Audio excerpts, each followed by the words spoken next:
5 days that you've had plane incidents. So the first one was the plane in DC that crashed into the helicopter. The second one was the emergency responder one where, that was absolutely tragic over in Philly. And then now you got this one over in Houston.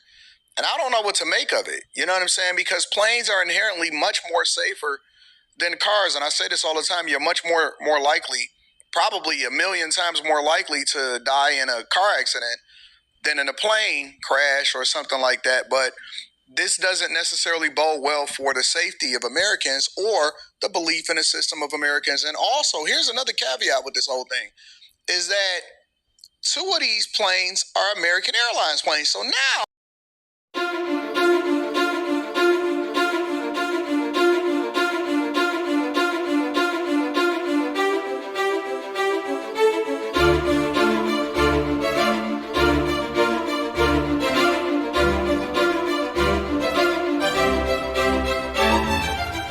straight about the exact deal with this particular initiative.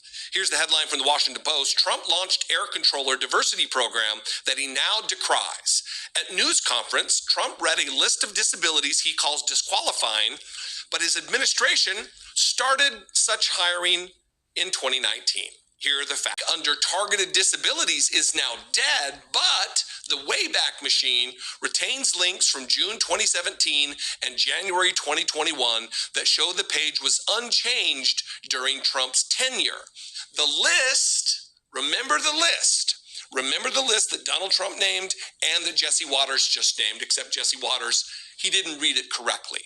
This is the list. Total deafness in both ears, vision, blind, missing extremities, partial paralysis, complete paralysis, epilepsy, severe intellectual disability, psychiatric disability, dwarfism. The June 2019 page for the Aviation Development Program, ADP, also now removed but still visible on the Wayback Machine, said the program provides an opportunity for persons with targeted disabilities, PWTD, to gain aviation knowledge and experience as an air traffic controller student trainee. Participants would get a year of experience in an air route traffic control center with a possibility of getting a temporary appointment at the FAA Academy. A lot of hoops to jump through. An absolute series of accomplishments that you need to make before you get hired on as a full-time air traffic controller. This isn't about DEI. This isn't about hiring someone because solely on the color of their skin or their religion or their lived experience.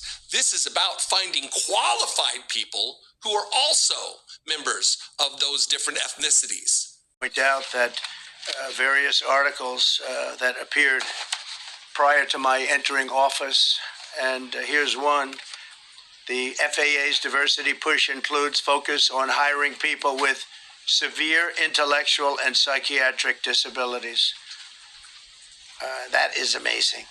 And then it says FAA says people with severe disabilities are most underrepresented segment of the workforce, and they want them in, and they can be air traffic controllers. I don't think so. This was in January 14th, so that was a week before I entered office. They put a big push to put diversity into the FAA's program because of the stress where you have many, many planes coming into one target, and you need a very special talent and a very special genius to be able to do it. Targeted disabilities are those disabilities that the federal government, as a matter of policy, has identified for special emphasis in recruitment and hiring.